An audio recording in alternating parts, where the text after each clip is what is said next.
Movie की शुरुआत 1980 के दशक में एक शांत टाउन से होती है, जहां एक बेबीसिटर एमिली दो बच्चों मार्क और उसकी बहन मरीना की उनके ही घर पर देखभाल कर रही होती है।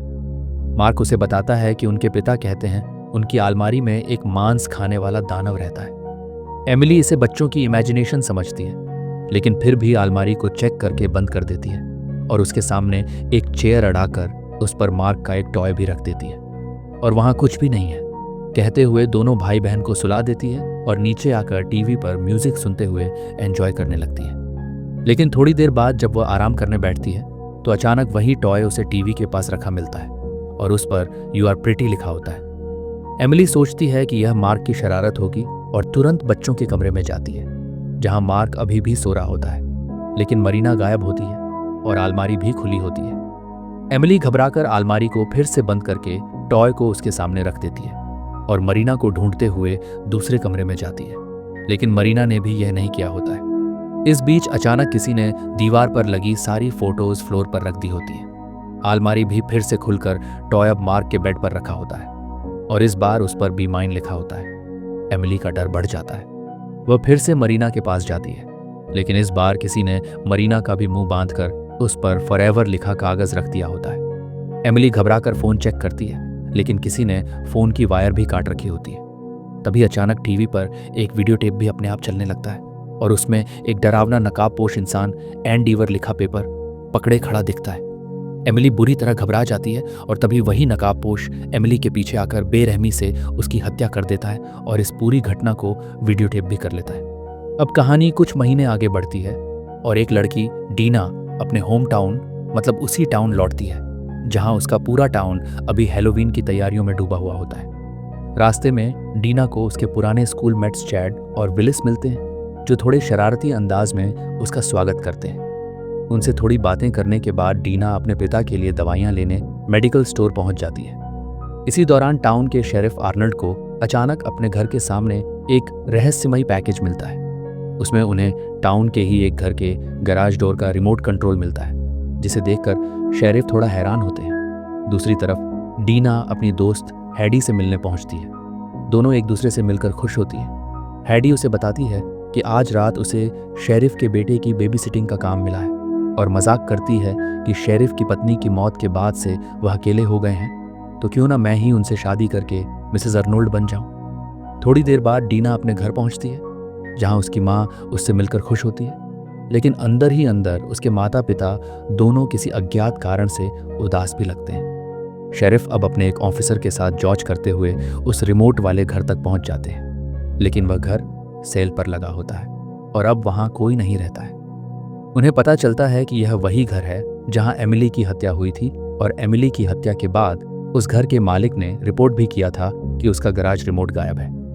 दोनों इस बारे में बातें कर ही रहे होते हैं कि स्टेशन में उन्हें सेम वैसा ही एक और पैकेज मिलता है, लेकिन इस बार उसमें एक वीडियो टेप होता है जिस पर लिखा होता है night of the reaper the camper. Tape चलाने पर उसमें उन्हें वही नकाबपोश कातिल जंगल में एक कैंपर की हत्या करते दिखता है, ठीक उसी तरह जैसे एमिली की हत्या हुई थी। शेरिफ को याद आता है कि जब उन्हें उस कैंपर की लाश मिली थी तो सबने उसकी मौत को सामान्य एक्सीडेंट बताया था।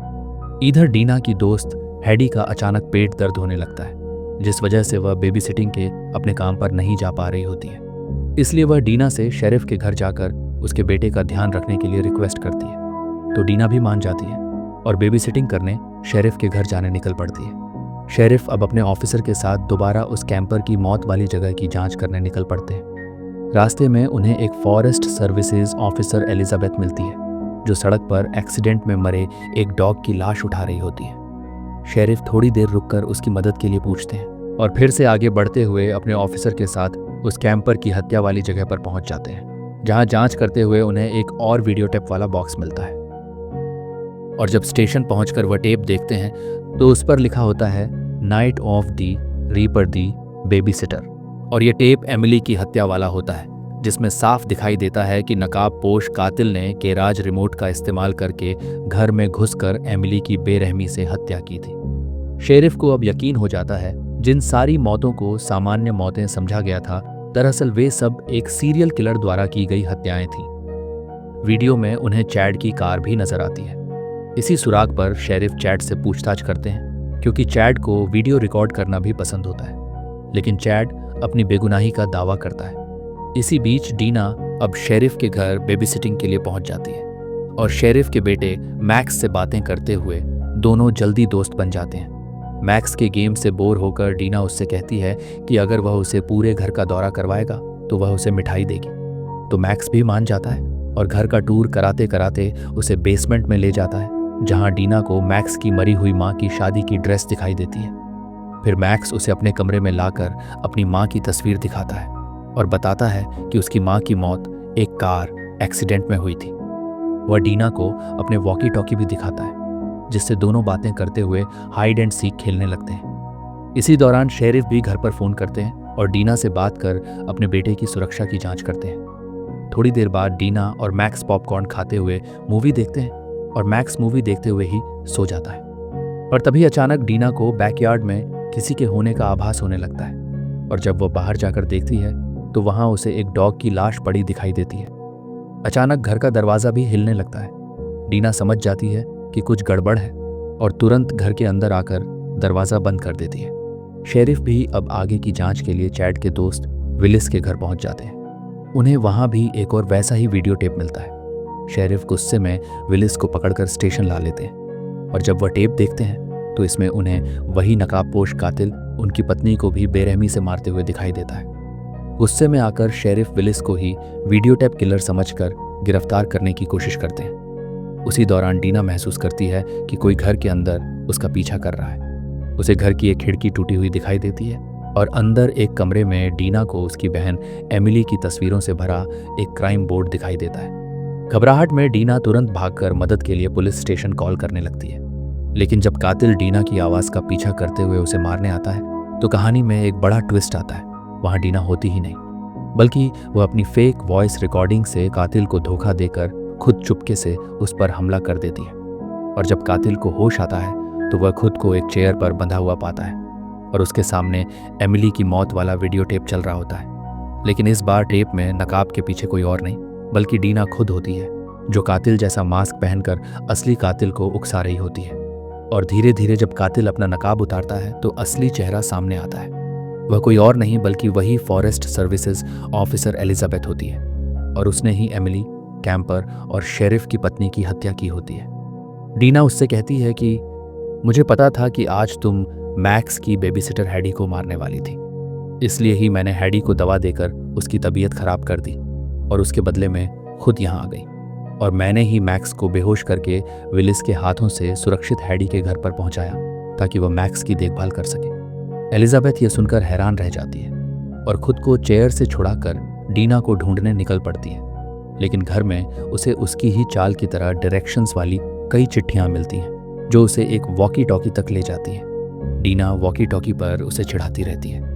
हत्या करने की धुन में पागल एलिजाबेथ अब डीना को ढूंढते हुए घर के बाहर आ जाती है, जहां डीना उसे इशारा करके हैलोवीन के गोस्टली फिगर्स से सजी एक जगह पर बुलाती है और चुपके से खुद भूतिया मेकअप में एलिजाबेथ के सामने आकर उसकी टांग में एक गोली मार देती है। और यहाँ असली राज खुलता है कि डीना दरअसल एमिली की बहन है और वह कातिल से अपनी बहन की हत्या का बदला लेने आई है। लेकिन जैसे ही वह ट्रिगर दबाने वाली होती है, अचानक पीछे से चैड आकर उस पर वार कर देता है। और एक और खुलासा होता है कि चैड भी एलिजाबेथ का पार्टनर था और वही सारे वीडियो टेप रिकॉर्ड करता था, जबकि एलिजाबेथ अपने शिकारों को बेरहमी से मारती थी। दोनों मिलकर बेहोश डीना को घसीटकर वापस घर के अंदर ले आते हैं, जहां चैड एलिजाबेथ की टांग के जख्म का इलाज करने लगता है। डीना एलिजाबेथ को बताती है कि मुझे तुम पर तभी शक हो गया था जब तुम मेरी बहन के फ्यूनरल में आई थी और तभी मैंने तुम्हारा पीछा करके तुम्हारा ठिकाना ढूंढा और तुम्हारे ही सामान का इस्तेमाल करके तुमसे बदला लेने की योजना बना ली थी। तभी अचानक डीना के वॉकी टॉकी से विलिस की आवाज़ आने लगती है, जिसे सुनकर चैड समझ जाता है कि विलिस भी डीना की योजना में शामिल है और डीना से वॉकी छीनकर विलिस से संपर्क करने की कोशिश करता है। लेकिन उसमें भी डीना का प्लान होता है। अचानक वॉकी टॉकी ब्लास्ट हो जाती है और विस्फोट में चैड की मौत हो जाती है। एलिजाबेथ अब अकेली रह जाती है, लेकिन फिर भी वह किसी तरह डीना को एक कुर्सी में बांध देती है और उसे उसकी बहन की मौत के अंतिम पलों का वीडियो दिखाकर मानसिक रूप से तोड़ने लगती है। एलिजाबेथ अब डीना को भी उसकी बहन की तरह ही मारने की भी कोशिश करती है और उसके पैरों में बार बार चाकू घोंपकर उसे टॉर्चर करने लगती है। लेकिन जैसे ही वह डीना पर आखिरी वार करने वाली होती है, तभी सही समय पर शेरिफ वहां पहुंच जाते हैं और एलिजाबेथ पर गोली चला देते हैं। एलिजाबेथ शेरिफ को धोखा देने की कोशिश करती है और खुद को विक्टिम बताकर पूरा इल्जाम डीना पर डालने की कोशिश करती है। लेकिन जैसे ही वह चाकू उठाकर शेरिफ पर वार करने की कोशिश करती है, शेरिफ उसे पॉइंट ब्लैंक पर गोली मारकर ढेर कर देते हैं और एलिजाबेथ की वहीं मौत हो जाती है। डीना शेरिफ को बताती है कि उसने ही वह सारे टेप भेजे थे ताकि उन्हें भी सच्चाई का पता चल सके। शेरिफ उसे आज़ाद कर देते हैं। डीना उनसे रिक्वेस्ट करती है कि एलिजाबेथ की मौत को रिपोर्ट न किया जाए क्योंकि वह इस काबिल नहीं थी कि उसकी यादें किसी सम्मान के साथ जिंदा रहें। तो शेरिफ भी एक योजना बनाते हैं कि कुछ दिनों बाद पुलिस एलिजाबेथ की गुमशुदगी की जांच करेगी और उसके घर से उन्हें चैड की लाश बरामद होगी जिसे शेरिफ खुद वहां रख देंगे और एलिजाबेथ हमेशा के लिए कहानियों में एक डरावनी कातिल बनकर रह जाएगी। अंत में डीना की बहन एमिली का फिर से फ्यूनरल होता है जहां मैक्स भी सुरक्षित अपने पिता के पास लौट आता है और शेरिफ हमेशा के लिए डीना के शुक्रगुजार रहते हैं कि उसने उन्हें उनकी पत्नी की मौत से उबरने में मदद की और डीना को भी अपनी बहन के कातिल से बदला लेकर आखिरकार शांति मिल जाती है। इसी के साथ मूवी यही खत्म होती है। उम्मीद है आपको कहानी अच्छी लगी होगी। कहानी अच्छी लगी हो तो चैनल को सब्सक्राइब कीजिए। Thank you.